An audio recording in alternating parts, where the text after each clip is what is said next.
17절 말씀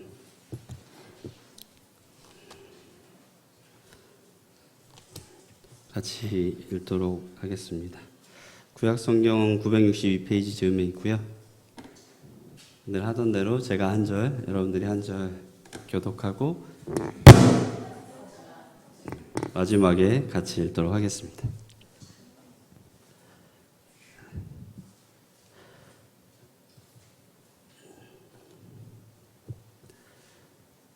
내 사랑하는 자의 목소리로구나. 보라, 그가 산에서 달리고 작은 산을 빨리 넘어오는구나.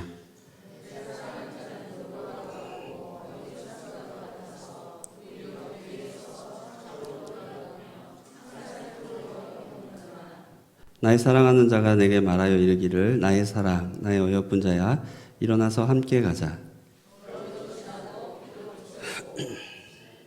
지면에는 꽃이 피고 새가 노래할 때가 이르렀는데 비둘기의 소리가 우리 땅에 들리는구나.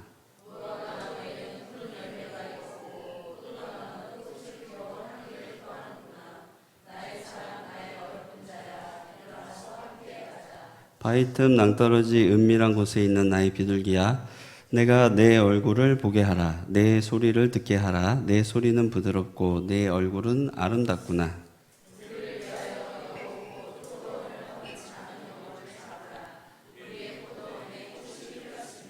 내 사랑하는 자는 내게 속하였고 나는 그에게 속하였도다. 그가 백합화 가운데서 양떼를 먹이는구나. 내 사랑하는 자야, 날이 저물고 그림자가 사라지기 전에 돌아와서 베데르산의 노루와 어린 사슴 같을지어다. 아멘. 한국 드라마 이렇게 많이 보시면 몇 가지 이렇게 단골 소재가 항상 있잖아요. 그 중에 이제 출생의 비밀, 그리고 이제 재벌, 그리고 이제 삼각관계, 이런 게 주로 많이 등장을 합니다. 누군가 제게 말하기를 이 삼각관계가, 이 트라이앵글이 제일 안정한 구조래요. 그래서 드라마나 영화에서 삼각관계가 왜 이렇게 자주 나올까 생각을 해봤습니다. 물론 당연히 안타까움을 부각시켜야 시청률이 오르니까 단골 소재로 삼는 것 같습니다. 좀 더 깊이 생각해 보면 연인이나 부부 사이에 어떤 의구심이나 갈등이 있다가 그 오해와 갈등을 이렇게 극복해내고 나면 관계가 더 이렇게 애틋하고 더 이렇게 깊어지는 면이 있습니다. 그것이 꼭 삼각관계의 어떤 실현만은 아니겠지만 아무래도 드라마에서는 갈등 국면을 내세우기 좋은 소재가 삼각관계이다 보니까 이제 삼각관계를 많이 쓰는 것 같아요. 오해와 갈등을 겪었지만 그것을 이제 극복해낸 관계가 보다 더 인격적인 소통을 잘 하게 되고 또 서로를 향해 더 열리고 또 더 알게 되고 더 서로를 신뢰하게 되는 것 같습니다. 왜 비온 뒤에 땅이 이렇게 굳는다고 하잖아요. 그래서 인생이 고난과 시련을 통해 성장하듯이 관계도 오해와 갈등을 극복했을 때 더 깊고 굳은 관계로 나아갈 수 있는 것 같습니다. 결국 이제 관계 상호 간의 즐겁고 깊은 일을 함께 하면서 좋을 때의 모습도 이렇게 겪으면서도 서로 알게 되지만 삼각관계처럼 오해와 갈등의 상황을 통해 어렵고 힘겨울 때의 모습도 겪으면서 서로를 더 알게 됩니다. 그렇게 상대방과의 오해나 갈등의 골이 이렇게 메워지고 또 관계가 이렇게 회복되면 서로를 더 잘 알게 되고 정말 이렇게 눈빛만 봐도 이렇게 상대방의 의중을 이렇게 딱 파악할 수 있는 경지에 이르는 더 깊은 인격적인 교통을 하게 됩니다. 그런 맥락에서 오늘 본문 말씀을 통해 우리와 예수님의 사랑을 삼각관계에 빠져들게 방해하고 회방하는 것들을 정체하고 그리고 우리가 지향해서 그 사랑의 관계를 회복하고 개선하는 데 도움이 되었으면 하는 마음에서 이 본문을 준비했습니다. 이 방해꾼과 해방꾼들은 사실 복음의 진위와 본질을 의심하고 오해하게 만드는 것들입니다. 첫째가 고난과 이제 시험인데요. 물리적인 고난뿐만 아니라 심리적이고 영적인 시험을 포함하는 것으로 보시면 좋겠습니다. 11절 보시면 겨울도 지나고 비도 그쳤다라고 말을 하고 있습니다. 보통 사람들에게 가장 보내기 어려운 계절을 겨울이라고 하잖아요. 요 어려운 사람들이 가장 보내기 힘들고 서러운 계절을 겨울이라고 하는데요. 노숙자들도 배고픈데 춥기까지 한 그 겨울을 가장 두려워합니다. 겨울에 매서운 추위와 그 칼바람이 몰아치는 것처럼 인생이 춥고 어려운 시기를 겨울에 자주 비유합니다. 비는 보통 앞서 말했듯이 비 온 뒤 이렇게 땅이 굳는다고 하는 것처럼 통상적으로 어려움과 힘겨움을 말할 때 많이 사용이 됩니다. 겨울과 비는 인생들이 겪는 어려움과 힘겨움을 고난을 통상 비유합니다. 보통 사람들은 어렵고 힘들 때 고통을 호소하며 또 이런 고통이 빨리 지나가게 해달라, 빨리 해결해 달라고 하나님께 간구합니다. 그런데 이제 그런 것들이 이제 기도가 빨리 들어지지 않으면 하나님을 원망하죠. 왜 내게 이런 고난과 고통을 주시냐고 따지고 나는 이런 벌을 받을 죄를 짓지 않았다고 억울함을 피력합니다. 성경의 대표적인 예가 욥이 있습니다. 고난의 당사자는 욥이었지만 막상 욥 주변의 사람들은 그의 그 갑작스러운 고난과 고통을 보고 모두들 끔찍하게 여기며 그가 죄를 지었기 때문에 하나님께서 벌하시는 것이라고 하며 그를 몰아세웠습니다. 그들에게는 그런 고난이 자신들에게도 닥칠 수 있을 것이라고 인정하기에는 너무나 두려웠기 때문입니다.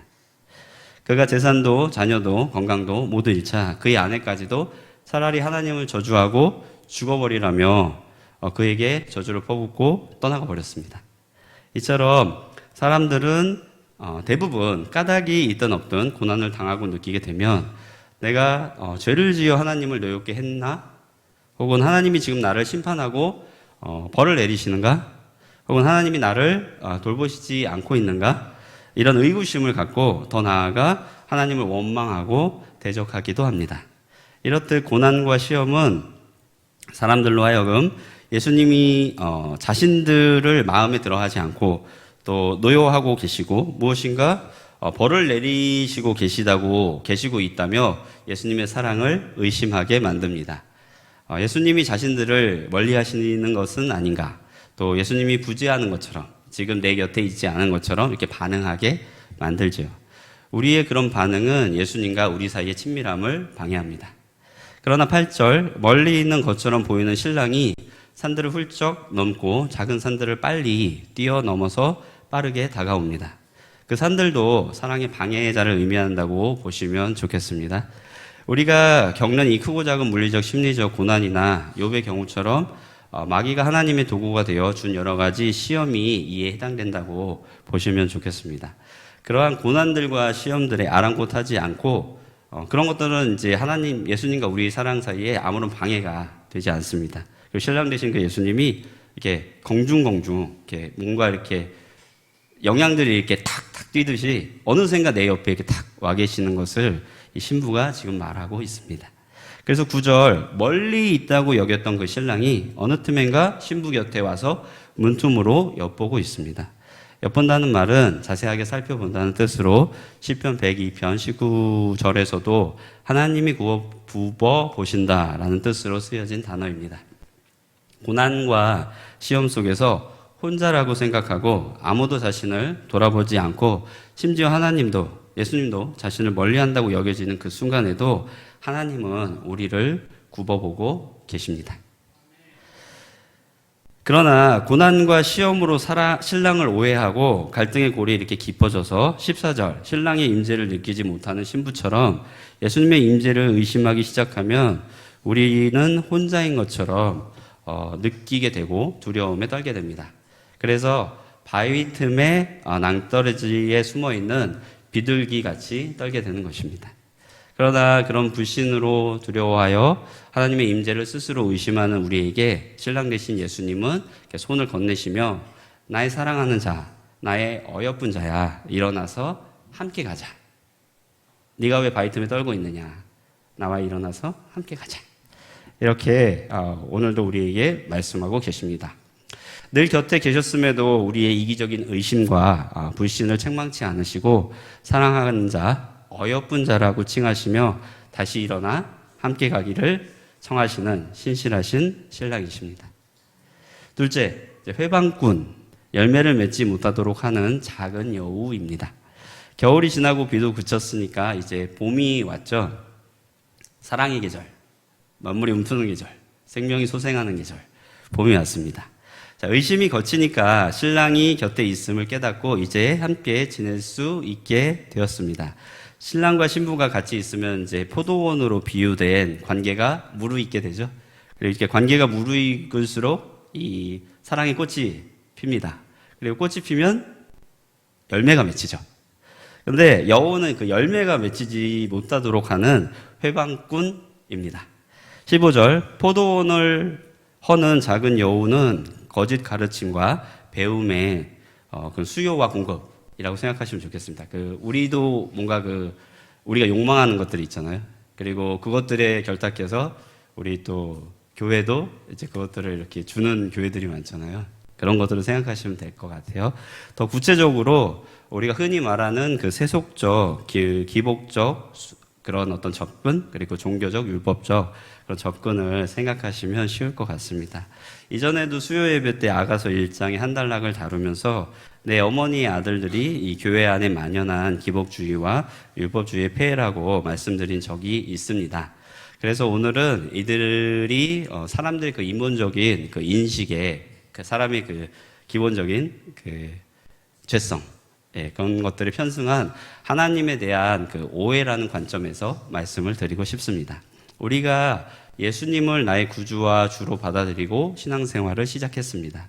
세상에 같은 예수를 믿는다고 하는 그 개신교회도 교단이 여러 개고요. 그리고 또 이단들도 굉장히 많습니다. 그러나 이단이 아닌 그 개신교 정통 교단 내에서도 이단적인 면, 즉 순수한 복음을 왜곡하는 면이 있다고 말씀을 드리면 조금 과한 것일까? 거짓된 수요 공급의 두 가지 전형이 좀 전에 말씀드린 기복주의, 세속주의, 그리고 종교주의와 율법주의라고 말씀드렸습니다. 이것들이 교회 안에서 계속 변형을 하고 모습은 바꾸지만 지속적으로 나타나는 그런 인간 본성이 빚어낸 왜곡된 성향이라고 말씀을 드리고 싶습니다. 먼저 이 기복적, 세속적 접근은 사실 제가 어릴 때만 해도 천국에 가면 황금길을 걷는다. 그리고 그 보석으로 장식된 맨션에서 영원히 이렇게 살게 된다는 굉장히 그 세속적인 내세관을 교회에서도 가르쳤습니다. 기억나시죠? 제 세대보다 더 나이 많으신 분들은 그런 거를 배웠던 기억이 나실 것 같습니다. 사실 저도 그런 천국의 보상을 놓치기 싫었기 때문에 예수 믿었고 또 죽지 않고 살았습니다. 자살한다 그러면 천국에 못 간다. 그렇기 때문에 나는 천국을 놓치면 안 돼요. 이렇게 좋은 천국을 놓칠 수 없다. 그래서 이제 예수 믿고 그리고 이제 살았는데, 그런데 성경을 더 깊게 이렇게 묵상하고 참된 진리가 무엇인가 이렇게 고민하게 되면서 천국이 그런 곳이 아니라는 것을 깨닫게 되었습니다. 생각을 해보세요. 그것이 만약 사실이라면 천국도 이 세상에 세속적인 가치가 통용되는 그런 의리의리한 집에서 사는 것을 목표로 가는 곳이 되잖아요. 그리고 그것도 현세에서 신앙생활을 더 열심히 잘하고 못하고에 따라 더 크고 화려한 집, 더 작고 초라한 집에 살게 된다고 이렇게 배웠잖아요. 그러니 우리가 지금 하고 있는 교회 안의 종교생활이나 혹은 선을 많이 이렇게 쌓아서 천국에 가고 또 천국에 가서도 이렇게 잘 살게 된다는 그런 해석과 적용을 하게 됩니다. 세속적인 가치가 그대로 적용된 내세관을 주고받은 것이죠. 그리고 예수 믿는 사람들이 이 세상에서 세속적인 기준에서 볼 때 잘 되고 또 성공하면 그게 복이라는 그러한 현세관도 저희들이 같이 교회 안에 많이 만연해 있었습니다. 그게 또 하나님의 영광이 되는 거라고 이렇게 배웠죠. 현세에서도 믿는 것이 예수님 자체를 믿는 것이 아니라 예수님을 통해 받아낼 그 세속적인 복들에 더 관심이 많았던 거죠. 예수를 믿는 것이 현세에서나 내세에서나 무슨 보험을 드는 것처럼 신앙생활을 하도록 그것이 정통 개신교 교단 내에서, 교회 안에서도 많이 이렇게 만연해 있었습니다. 그런데 그런 인본적인 가르침과 분위기 속에서 성도들이 복음에 대한 오해를 계속 가지고 열심히 종교생활에 힘쓰면 세속적인 복을 주실 거라고 믿고 그렇게 신앙생활을 했습니다. 그러나 그렇게 열심히 종교생활을 했음에도 불구하고 세속에서 말하는 복을 받지 못하면 이제 괴로워하기 시작하는 거죠. 나는 교회에서 가르친 대로 했는데 왜 내게 세속적인 복이 없을까? 하나님이 내가 열심히 종교 생활을 하면 복을 주실 줄 알았는데 남편에게 일이 끊이지 않고 자녀들이 대학에 합격하고 취직도 잘 되고 시집도 장가도 잘 가고 가족 모두가 건강하고 등등. 그러나 현실은 그렇지가 않죠. 예, 저도 그렇고. 예. 그러면 자신의 오해는 생각 않고 억측을 막 이렇게 하기 시작합니다. 하나님이 나를 이용했다. 예. 하나님이 나를 돌보지 않는다. 하나님이 나와 함께 하시지 않는다. 그러나 그것이 처음부터 자신들의 인본적인 욕망을 이루고 두려움으로부터 벗어나기 위해 하나님이라고 자신들이 이렇게 덕지덕지 붙여놓은 하나님이 아닌 하나님을 섬겼던 오류와 오해에서 기인한 갈등이라는 것을 깨닫지 못합니다. 또 하나 이제 그 세속적 기복적 접근보다는 조금 세련돼 보이는 종교적 율법적 접근도 마찬가지입니다. 이런 접근은 예수님께 사랑받기 위해서 필요한 종교적인 규율들을 강조합니다. 무조건적으로 사랑을 받는 것이 아니라 자기 의로 예수님의 사랑을 얻어내야 한다는 오인을 하게 만드는 것이죠. 이런 접근은 예수님의 사랑에 감동하는 성도가 아닌 예수님으로부터 마땅히 받아야 할 자기의 몫을 기대하는 채권자의 심령을 가진 성도를 양산합니다. 자신이 특정 종교 활동을 잘 했기 때문에 예수님이 자신을 사랑해 주신다는 기대를 갖도록 만드는 것입니다. 제 이야기를 잠깐 해드리면 누구나 다 죄인이잖아요. 그래서 저도 세속적인 욕망이나 특히 그 돈에 대한 욕망이 전 별로 없는 사람인 줄 알았어요. 그래서 그냥 순수하게 하나님이 알고 싶어서 신학을 시작했고, 그리고 신학을 하면서 하나님을 더 알게 되니까 자연스럽게 성도님들을 이제 섬기는 이런 사역을 하게 됐습니다. 사역을 하면서 여러 부류의 성도님들을 대하면서도 성도님들을 보다 잘 섬기기 위해 떳떳한 목사가 되기 위해 학교에서는 잘 가르쳐주지 않았던 그런 성령과 그 성령이 주시는 은사들에 대해서도 뭔가 이렇게 통찰을 가지려고 애쓰게 됐어요. 왜냐하면 말씀 중심의 개혁주의 교단의 교회들이라 할지라도 그 가운데는 소위 말하는 그 영파, 그 영적 체험이 많은 분들이 꼭 계시잖아요. 그래서 그런 분들과 대화를 하고 공동체에 잘 적응할 수 있도록 이렇게 대화를 섬기다 보면 제가 더 경험을 하고 정립을 해야겠다 이런 생각이 들었어요. 그래서 노력을 했습니다. 그 와중에 보다 이렇게 뭔가 영적인 세계에 대한 체험도 생기고 또 말씀의 검증도 쌓이면서 좀 더 이렇게 자신감을 가질 수 있었고, 계속 노력하면 내가 뭔가 이렇게 지성적인 신학적 이해와 또 깊은 영성을 겸비한 훌륭한 목사가 될 수 있다고 생각을 했습니다. 그래서 세속의 영광도 버리고 또 순수한 의도로 시작했다고 믿었고, 또 영적인 내공을 이렇게 쌓아서 성도님들을 유익하게 하겠다라고 시작한 이 일들의 이면에는 제 자신을 영적으로 높이고 또 영적인 권위를 더 이렇게 가지려는 그런 의도도 있었다는 것을 저 자신도 미처 깨닫지 못했습니다. 저희 영 깊은 곳에 제가 이런 영적인 어떤 이 내공을 쌓으면 제가 이렇게 단위에 설 때마다 성령의 카리스마로 막 이렇게 청중을 막 이렇게 사로잡을 수 있을 거라고. 그리고 제가 기도를 이렇게 해줄 때마다 성도들이 목사님 신령하시다고 어쩜 이렇게 그리고 감탄하길 기대했고, 그리고 제가 지성과 영성을 겸비한 이 사역자로 칭송되길 원했다는 것을 저조차도 깨닫지 못했습니다. 바로 성경에서 말하는 전형적인 율법주의자인 바리새인의 모습과 아무것도 다를 바가 없는 모양이었던 것이죠. 저는 영적 권위와 영적 능력을 갖고자 하는 것이 순수하게 하나님께 영광이 되고 성도들을 위한 것이라고 생각했지만 실상은 저의 인본적인 인식이 빚어낸 오해와 오류였던 것입니다. 무조건적인 사랑과 또 값없이 주시는 구원의 복음에 대해서 기복주의, 세속주의적, 또 종교주의, 율법주의적 오해는 원하는 바는 다르지만 다 같은 현상을 보이게 됩니다. 열심히 교회 나오고 헌금 열심히 하고 봉사도 열심히 합니다. 종교 생활에 꽃은 무성하게 피었어요. 그러나 그 안에 열매가 없습니다. 왜냐하면 둘 다 예수님을 바로 알게 하지 못하고 예수님과 친밀한 관계를 갖지 못하도록 하기 때문입니다. 우리가 상대방을 오인하고 오해하면 깊고 친밀한 관계를 맺기 어렵잖아요. 두 가지 다 복음의 탈을 쓰고 인간의 욕망과 두려움과 결탁하여 나타나는 오해와 왜곡입니다. 수요가 있으니까 공급이 있겠죠? 네. 그리고 더 나아가면 이 두 가지가 막 혼합되기 시작해요. 그래서 뭐가 뭔지도 나중에는 구별이 안 되는 그런 모습을 보이기도 합니다. 이러한 접근은 세상의 힘과 부요를 욕망하는 자들에게 그것을 얻어내도록 종교 생활을 통해 부추기고, 또 자신들의 부족함을 느끼는 인간들에게는 자신의 의로 그 두려움을 감추도록 합니다. 두 가지 모두 귀한 예수의 복음을 기복 종교와 행위 종교로 전락시키는 오해와 왜곡입니다. 이것들의 가장 큰 문제는 신랑 되신 예수님 자체와의 깊고 친밀한 관계를 갖지 못하도록 회방한다는 것입니다. 이것들이 작은 여우라 불릴만하지 않습니까? 예수님은 이런 자기의 의를 내세우는 자들의 세속적 간구에 절대로 응답하지 않으셨습니다. 그렇기 때문에 이런 오해를 가지고 왜곡된 접근을 하는 자들은 늘 자신이 원하는 것이 주어지지 않는 것에 대한 분노와 불만족에 시달릴 수밖에 없게 됩니다. 자신이 원하는 것을 갖고 있는 다른 사람들에 대한 열등감과 미움을 갖게 되고요. 또 아무리 노력해도 탁월한 종교적 기준을 따라 살 수 없는 자신에 대한 분노와 수치를 느끼게 됩니다.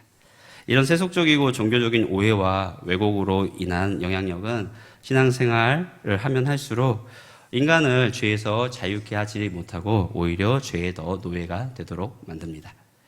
포도밭의 작은 여우는 어쩌면 정통 개신교 교회 안에 기독교인들 사이에서 너무나 당연하게 여겨지는 전통일 수도 있고요. 서로가 인정하고 따르는 분위기일 수도 있고, 혹은 복음이라는 옷을 입고 가르쳐지고 있는 성경 말씀일 수도 있습니다. 자, 고난과 시험, 오해와 왜곡, 이 모든 것을 극복하는 바른 복음이 16절에 소개되어 있습니다. 신부가 내 사랑하는 자는 내게 속하였고 나는 그에게 속하였도다 라며 사랑하는 자들 사이의 연합을 말합니다. 깊은 사랑으로 연합된 두 사람은 완전히 서로에게 속했다는 느낌을 갖게 됩니다. 요한복음 14장 20절에는 예수님은 그날에는 내가 아버지 안에 너희가 내 안에 내가 너희 안에 있는 것을 너희가 알리라 라고 말씀하셨습니다. 신랑 되신 예수님과의 연합, 신랑 되신 예수님과 성도의 연합, 예수님 자체를 알고 친밀해지는 것이 복음입니다. 성도는 그리스도 안에 존재하는 자입니다. 신약 성경에서 수도 없이 반복되는 그리스도 예수 안에서는 예수님과 성도의 연합을 의미합니다. 복음은 그리스도로 인해 받는 선물도 아니고 그리스도의 사랑을 얻기 위해 애쓰는 행위도 아닙니다. 그리스도 자체와의 연합입니다. 이어서 계속해서 16절에서 신부는 신랑을 목자에 비유합니다. 구약 성경은 하나님과 그 대행자를 흔히 목자로 비유했고요. 신약 성경도 예수님이 성도들의 선한 목자가 되심을 설명합니다. 성도는 잘못된 길에서 오직 목자 되신 예수님의 인도로만 참된 쉼을 얻을 수 있습니다. 불신과 오해로 인한 임재에 대한 의심과 갈등은 복음 자체인 예수 안에 있어야만 해결됩니다. 결국 17절에서 신부는 신랑이 날이 저물고 그림자가 사라지기 전에 돌아오라 라고 고백하고 있습니다. 목축을 위해 떠난 신랑에게 늦기 전에 빨리 와달라고 요청하고 있습니다. 그의 임재만이, 그와의 연합만이 신부에게 생명을 주고 소중하다는 것을 깨달았기 때문입니다. 고난과 시험으로 왜곡과 오해로 의심하고 갈등했던 신랑의 부재에 대한 의혹, 또 방해꾼과 회방꾼들과의 그 삼각관계 사이에서 괴로웠던 그런 나날들을 통해 이제 신부는 자신이 신랑의 진실을 오해했고 자신의 오해 때문에 신랑을 바로 알지 못했고 친밀한 관계를 맺을 수 없었음을 부분적으로나마 깨닫게 된 것입니다. 17절에서 언급하는 베데르산에서의 베데르는 두 개로 이렇게 쪼개진 것을 의미합니다. 이것은 이제 언약을 의미하는 베리트와 같은 어원의 단어로서 베데르의 산은 언약의 산을 의미한다고 볼 수 있습니다.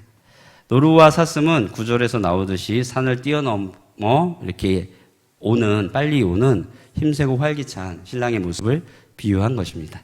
가끔 동물의 왕국에서 이렇게 보는 영양들이 뛰는 걸 이렇게 보시잖아요.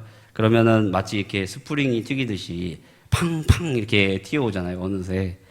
그리고 축지법을 쓰듯이 이렇게 팍팍 이렇게 뛰어오지 않습니까? 작은 엉덩이나 물웅덩이는 그가 신부에게 오는데 아무런 장애가 되지 않습니다. 신랑 되신 주님이 언제 어디서든 그렇게 우리에게 오실 수 있다는 것입니다. 결국 17절 언약의 산의 노루와 어린 사슴은 신랑이 약속한 것을 반드시 지키는 자임을 말합니다. 신부와 늘 함께 하겠다는 그 언약을 지킬 수 있을 정도로 신랑은 힘세고 튼튼하고 젊고 활기차니까요. 그래서 신부는 신랑이 어서 노루처럼 사슴처럼 날래고 활기차게 자신에게 되돌아오기를 간구하고 있습니다. 실상은 자신이 의심하고 오해해서 임재와 부재 사이에 이렇게 갈팡질팡 했으면서 말입니다. 고난과 시험 가운데 또 오해와 왜곡 속에서 성도는 하나님의 임재와 부재를 반복적으로 경험하게 됩니다. 하나님과 가까운 것 같기도 하고 멀어진 것 같기도 하고 임재 안에 있는 것 같기도 하고 부재가 있는 것 같기도 하고, 그것은 신랑 대신 예수님이 까다롭고 변덕스러워서가 아니라 자신이 의심하고 오해했기 때문입니다. 그러나 이제 신랑을 더 알게 되고 더 친밀해진 신부는 신랑의 부재를 더 이상 두려워하지 않게 됩니다. 왜냐하면 신랑의 부재가 자신에 대한 심판이나 변심이 아니라는 것을 이제 깨달았기 때문입니다. 그리고 나아가 신부를 떠나지 않겠다고 언약하신 신랑의 그 언약을 믿고 어서 그의 임재를 나타내시기만을 간절하게 바라게 됩니다. 우리가 고난과 이 시험의 방해꾼과 오해와 오인의 이 회방꾼들로 인해 신랑 되신 하나님이, 예수님이 멀리 있다고 느끼기도 하고 또 예수님의 부재를 느끼는 가운데 물리적, 심리적 고통을 느끼기도 합니다. 그러나 그런 갈등 가운데 오히려 하나님이 언제나 우리 곁에서 우리를 살펴보시고 돌보신다는 사실을 모순적으로 깨닫게 될 것입니다. 그리고 하나님에 대한 의심과 오해를 풀고 보다 더 알게 되고 보다 더 친밀해져서 더 깊은 사랑, 더 굳건한 사랑의 관계로 나아가게 될 것입니다. 왜냐하면 고난과 시험 속에서 하나님이 우리를 버리지 않으시고 또 세속적인 복락이나 우리 자신의 행위가 아니라 하나님 자체, 예수님 자체로 즐거워하고 기뻐하는 진정한 연합이 우리 가운데 더욱 풍성하게 일어나게 될 것이기 때문입니다. 남은 주간도 삼위일체 하나님의 임재에 대한 갈등을 벗어버리기 원합니다.